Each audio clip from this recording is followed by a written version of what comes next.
내가 회장 딸이라고? 웃기지 마. 박철수 부장의 비웃음이 회식 자리를 가득 채웠습니다.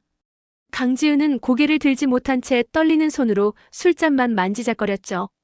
불과 석 달 전까지만 해도 해외 명문대 MBA를 마치고 당당하게 입사했던 그녀였습니다. 하지만 지금은 회사에서 가장 비참한 신입사원이 되어 있었어요. 박 부장은 매일 아침 커피 심부름을 시켰고 중요한 회의에서는 일부러 망신을 주었습니다. 내 실력으로 어떻게 여기 들어왔어? 이런 말을 입에 달고 살았죠. 지은은 참았습니다. 아버지와의 약속 때문이었어요. 신분을 절대 밝히지 말고 실력으로만 인정받으라는 말씀이었습니다. 하지만 참는데도 한계가 있었어요. 특히 오늘 같은 날은 더욱 그랬습니다. 야, 신입, 여기 소주 한 병 더 시켜. 박 부장의 명령에 지은은 조용히 자리에서 일어났어요. 동료들은 아무도 거들지 않았습니다. 다들 박 부장이 무서워서 침묵했죠. 26살 신입사원을 48살 부장이 이렇게 괴롭히는데도 누구 하나 말리는 사람이 없었습니다. 회사라는 곳이 원래 이런 건가요? 지은은 씁쓸하게 웃으며 소주를 주문했어요. 화장실에 가서 찬물로 얼굴을 씻었습니다. 거울 속 자신의 모습이 초라해 보였죠. 이렇게까지 해야 하나 싶었지만 아버지의 얼굴이 떠올랐습니다. 지은아, 회사는 실력으로 평가받는 곳이야. 내 신분 때문에 특혜를 받으면 안 돼. 아버지의 목소리가 귓가에 맴돌았어요. 그래서 다시 회식 자리로 돌아갔습니다. 하지만 박 부장의 괴롭힘은 끝이 없었어요. 어이, 강대리, 아니 강사원, 술 따라. 반말과 존댓말을 섞었으며 지은을 무시했습니다. 지은이 조용히 술을 따르자 박 부장은 잔을 들어 한 번에 들이켰어요. 그리고는 빈잔을 테이블에 내려놓으며 비웃었죠. 너 같은 애들이 회사 망쳐. 요즘 신입들은 다 이래. 그 말에 다른 선배들도 어색하게 웃었습니다. 지은은 주먹을 꽉 쥐었어요. 손톱이 손바닥에 박힐 정도로 힘을 주었습니다. 하지만 표정만은 평온하게 유지했죠. 그런데 다음 날 아침 박 부장에게 회장실 긴급 호출 문자가 날아들었어요. 회장실 문을 열고 들어간 박 부장은 그곳에서 믿을 수 없는 광경을 목격하게 됩니다. 어제 괴롭힌 그 신입사원이 회장 옆에 앉아 있었던 거죠. 대체 이게 어떻게 된 일일까요? 구독과 좋아요를 눌러주시면 이 놀라운 반전의 결말을 계속 보실 수 있습니다. 강지은은 26살의 평범해 보이는 신입사원이었습니다. 테크그룹 개발팀에 배치된 지 첫날, 그녀는 누구보다 일찍 출근했어요. 해외 명문대에서 MBA를 마치고 돌아온 그녀였지만 아무도 그 사실을 몰랐습니다. 아버지 강태준 회장과의 약속 때문이었죠. 신분을 숨기고 실력으로만 인정받겠다는 각오였습니다. 오전 9시 개발팀 사무실 문이 열렸어요. 박철수 부장이 들어왔습니다. 48살의 그는 20년을 이 회사에서 일했지만 단 한 번도 승진하지 못했어요. 3번이나 승진 심사에서 탈락했고 그 때문에 성격이 괴팍해졌죠. 집이 누구야? 박 부장의 첫마디였습니다. 지은이 일어나 공손하게 인사했어요. 안녕하십니까, 강지은입니다. 그래, 앉아. 박 부장은 지은을 훑어보더니 코웃음을 쳤습니다. 요즘 신입들은 다 저렇게 건방져 보인다는 표정이었죠. 사실 지은은 건방진 게 아니라 자신감이 있었을 뿐이었습니다. 하지만 박 부장 눈에는 그게 거슬렸어요. 커피 타올 줄 알아? 갑작스러운 질문이었습니다. 지은은 당황했지만 고개를 끄덕였어요. 네, 할 수 있습니다. 그럼 아메리카노 한 잔 타와. 설탕 2스푼. 첫 업무 지시가 커피 심부름이었습니다. 지은은 실망했지만 내색하지 않았어요. 조용히 자리에서 일어나 탕비실로 향했죠. 하지만 이건 시작에 불과했습니다. 점심시간이 되자 박 부장이 또 불렀어요. 강사원, 회의실 청소 좀 해놔. 네? 청소 담당분이 따로 계시지 않나요? 지은이 조심스럽게 물었습니다. 박 부장의 표정이 굳어졌어요.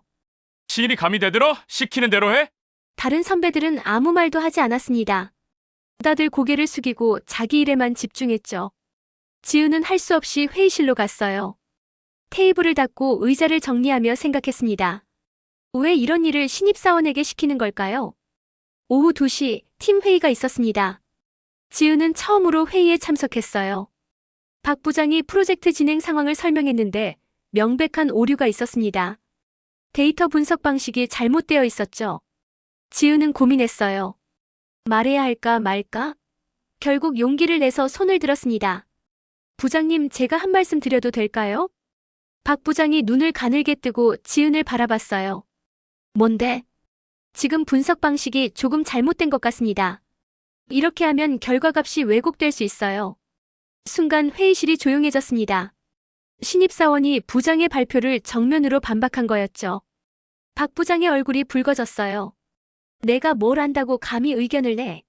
여기가 학교야? 죄송합니다만 제가 해외에서 비슷한 프로젝트를 경험해봐서. 닥쳐. 신입 주제의 건방지기는. 박 부장이 소리를 질렀습니다. 지은은 더 이상 말하지 못했어요. 회의가 끝나고 다른 선배가 조용히 다가왔습니다. 지은 씨, 박 부장님한테는 절대 반박하면 안 돼요. 조심하세요. 그날부터 지옥이 시작되었습니다. 박 부장은 지은에게만 유독 가혹했어요. 매일 아침 커피를 타오게 했고 점심시간에는 심부름을 보냈습니다. 그리고 중요한 업무는 절대 맡기지 않았죠. 석 달이 흘렀습니다. 지은의 일상은 지옥 그 자체였어요. 아침 8시 반에 출근하면 가장 먼저 박 부장 책상을 정리해야 했습니다. 서류를 정리하고 먼지를 털고 컴퓨터 화면을 닦았죠. 그러고 나면 커피를 타러 가야 했어요. 강사원, 커피 왜 이렇게 늦어? 박 부장은 항상 뭔가 불만이었습니다. 커피가 너무 뜨겁다고 하면 다시 타오게 했고 너무 식었다고 하면 또다시 타오게 했어요. 지은은 참았습니다. 하지만 가슴속에는 분노가 쌓여갔죠. 어느 날 오전 중요한 클라이언트 미팅이 있었어요. 박 부장이 발표 자료를 준비하고 있었는데 명백한 실수가 있었습니다. 매출 데이터가 잘못 입력되어 있었죠. 지은은 조심스럽게 다가갔어요. 부장님, 이 부분 데이터가 잘못된 것 같은데요. 뭐가 잘못됐다는 거야? 매출이 10억 원이 아니라 100억 원입니다. 박 부장이 화면을 확인했어요. 정말 잘못되어 있었습니다. 하지만 인정하지 않았죠. 내가 뭘 안다고? 내가 20년 동안 이 일했어. 하지만 분명히 나가. 당장 나가. 지은은 할 수 없이 자리로 돌아갔습니다.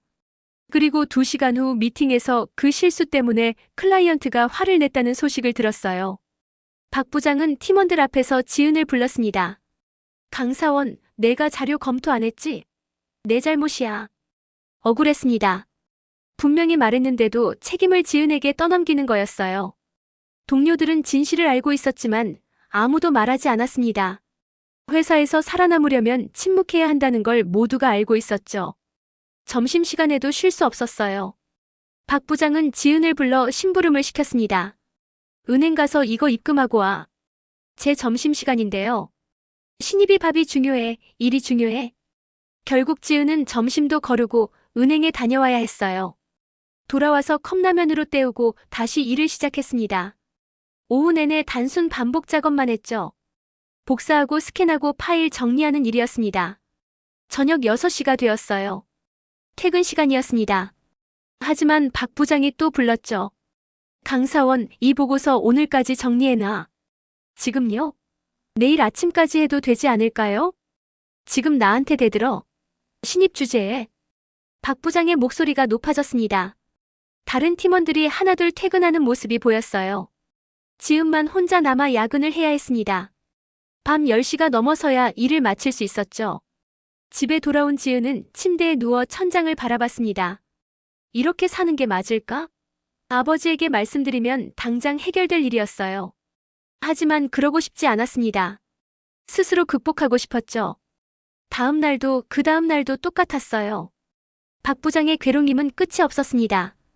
어느 날은 지은이 준비한 기획안을 찢어버리기도 했어요. 이게 뭐야? 초등학생도 이것보단 잘 쓰겠다. 지은이 며칠 밤을 새워 준비한 자료였습니다. 하지만 박 부장은 휴지통에 던져버렸죠. 지은은 화장실로 달려가 울었어요. 더 이상 참을 수 없을 것 같았습니다. 강태준 회장은 오전 10시에 본사 15층에 도착했습니다. 아무도 모르게 왔어요. 48살의 회장은 오늘 특별한 목적이 있었습니다. 딸 지은이 어떻게 지내는지 확인하러 온 거였죠. 엘리베이터에서 내려 복도를 걸었어요. 개발팀 사무실 유리문 너머로 안이 보였습니다. 지은이 책상 앞에 서 있었죠. 그리고 그 앞에는 한 남자가 소리를 지르고 있었어요. 회장은 문을 열지 않고 밖에서 지켜봤습니다. 무슨 일이 벌어지는지 보고 싶었거든요. 박철수 부장이 지은에게 뭔가를 던지는 게 보였어요. 서류 뭉치였습니다. 이게 보고서야? 다시 해와. 박 부장의 목소리가 복도까지 들렸어요. 지은은 고개를 숙인 채 서류를 주었습니다. 그 모습을 본 회장의 주먹이 굳게 쥐어졌죠. 당장 들어가서 박 부장을 해고하고 싶었어요. 하지만 참았습니다. 딸과의 약속을 떠올렸어요. 지은이 스스로 이겨내길 원했던 것도 알고 있었습니다. 그래서 회장은 지켜만 봤어요. 하지만 가슴이 무너져 내렸죠. 점심시간이 되었습니다. 직원들이 하나둘 나가는데 지은만 자리에 남아 있었어요. 컵라면을 먹고 있었습니다. 회장은 복도 끝에서 그 모습을 봤죠. 마음이 아팠어요. 오후 2시쯤 회장은 인사팀장을 불렀습니다. 박철수 부장 인사 파일 가져와. 네. 무슨 일이십니까? 그냥 가져오라니까.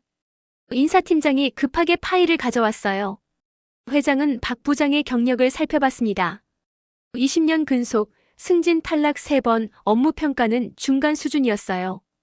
특별히 뛰어나지도 형편없지도 않은 직원이었죠. 이 사람 왜 승진을 못했지? 협업 능력이 부족하다는 평가가 많았습니다.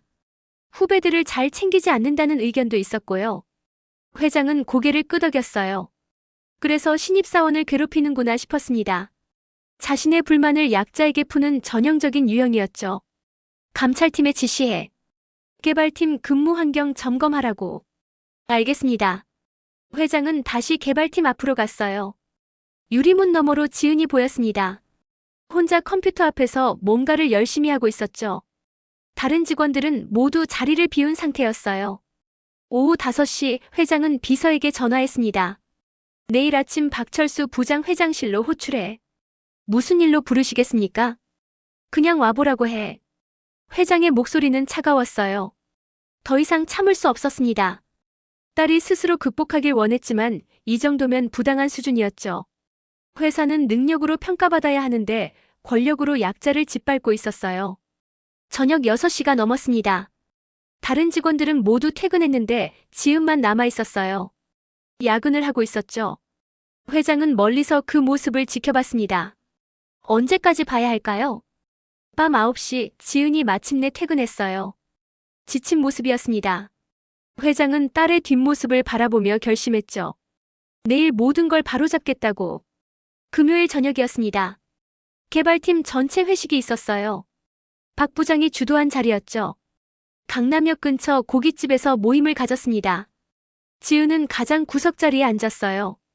고기가 나오자 박 부장이 지은을 쳐다봤습니다. 강사원 고기 구워. 다른 선배들도 있었지만 신입인 지은에게만 시켰어요.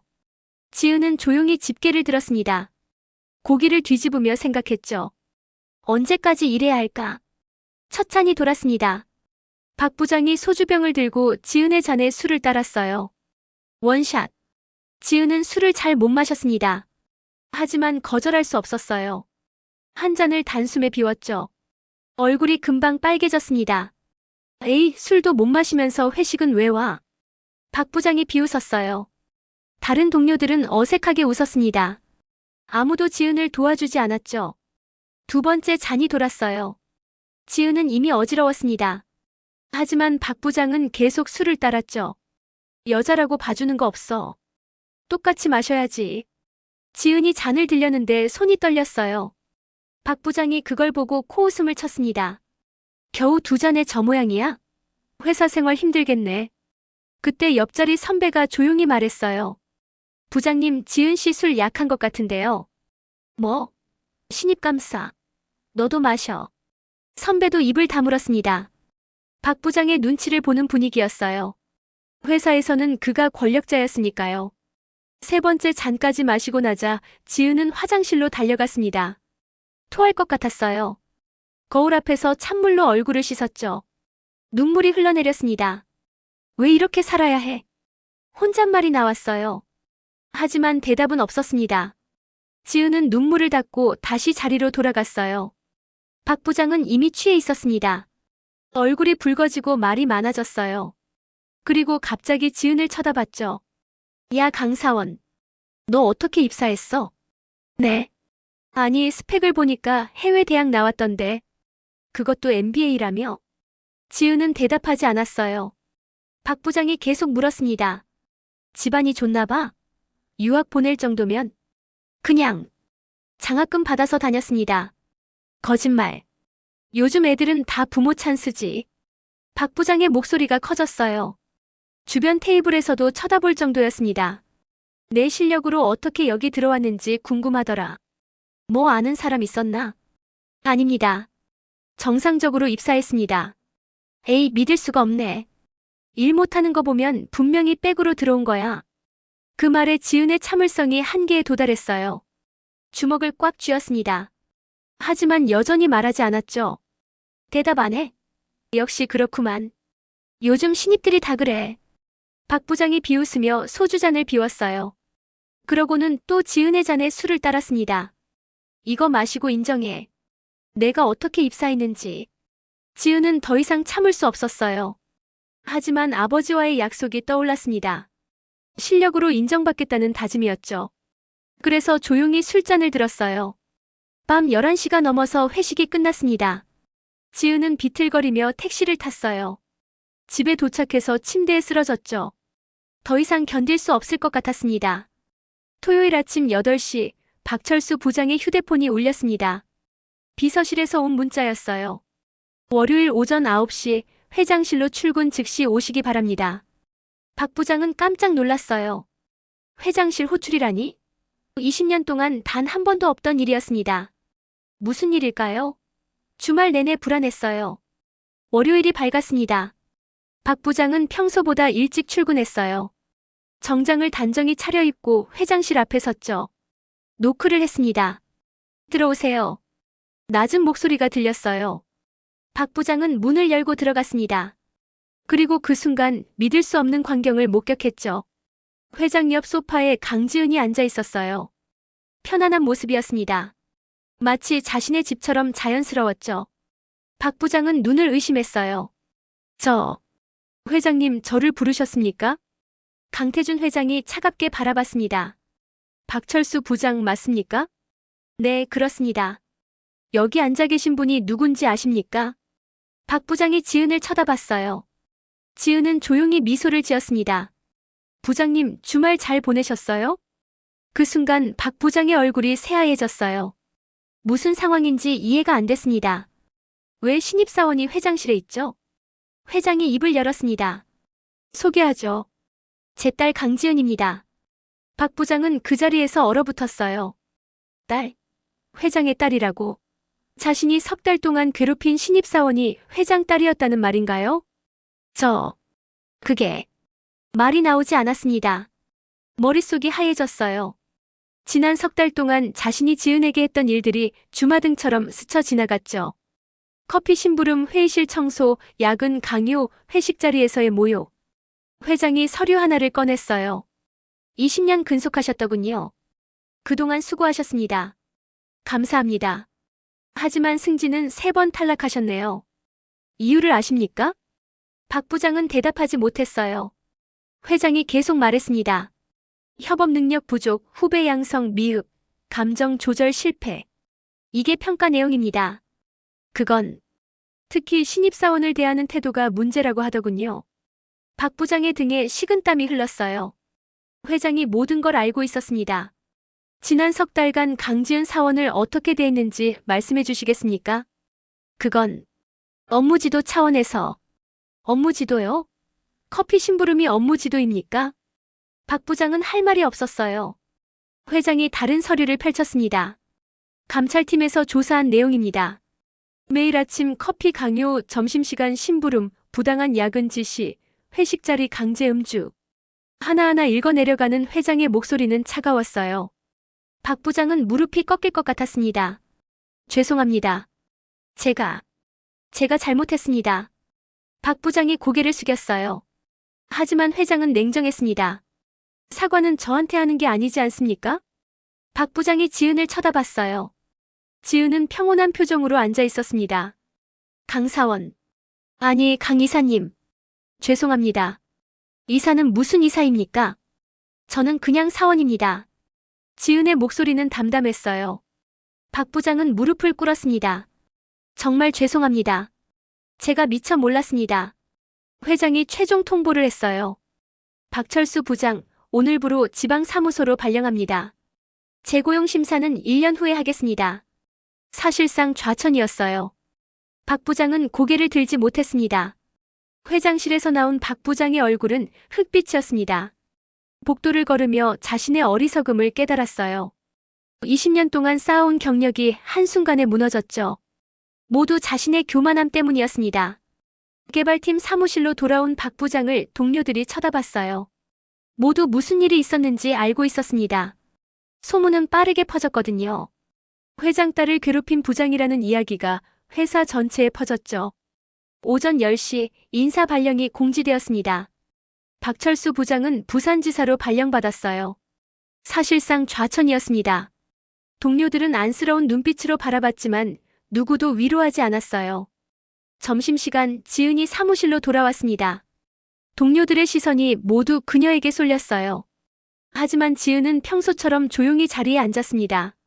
선배 한 명이 조심스럽게 다가왔어요. 지은 씨, 정말 회장님 따님이셨어요? 네, 그렇습니다. 그럼 왜 그동안 말씀 안 하셨어요? 지은은 잠시 생각하다 대답했어요. 실력으로 인정받고 싶었습니다. 신분 때문이 아니라요. 그 말에 선배들은 고개를 끄덕였어요. 지은의 진심이 느껴졌습니다. 오후 2시 팀 회의가 있었습니다. 박 부장 없는 첫 회의였어요. 임시로 김 차장이 회의를 진행했습니다. 분위기는 한결 부드러웠죠. 지은 씨, 지난번에 말씀하신 데이터 분석 방식에 대해 설명해 주시겠어요? 지은은 일어나 화이트보드 앞으로 갔어요. 석 달 전 회의에서 말하려다 막혔던 그 내용이었습니다. 이제는 누구도 막지 않았죠. 현재 방식은 표본 선정에 오류가 있습니다. 이렇게 수정하면 정확도가 30% 향상됩니다. 지은의 설명을 듣던 팀원들이 감탄했어요. 정말 실력이 있었던 겁니다. 신분과 상관없이 능력을 갖춘 인재였죠. 회의가 끝나고 김 차장이 지은을 불렀습니다. 지은 씨, 그동안 많이 힘드셨죠? 괜찮습니다. 좋은 경험이었어요. 좋은 경험이라니요? 회사가 어떻게 돌아가는지 배웠습니다. 특히 권력이 어떻게 오용되는지요. 김 차장은 지은의 성숙함에 놀랐어요. 보통 사람 같으면 원망하고 분노했을 텐데 지은은 달랐습니다. 저녁이 되었어요. 지은은 아버지 회장실로 갔습니다. 회장이 딸을 보며 미소를 지었죠. 고생 많았다. 아니에요, 아빠. 배운 게 많아요. 박 부장 처분이 너무 심했나? 지은은 고개를 저었어요.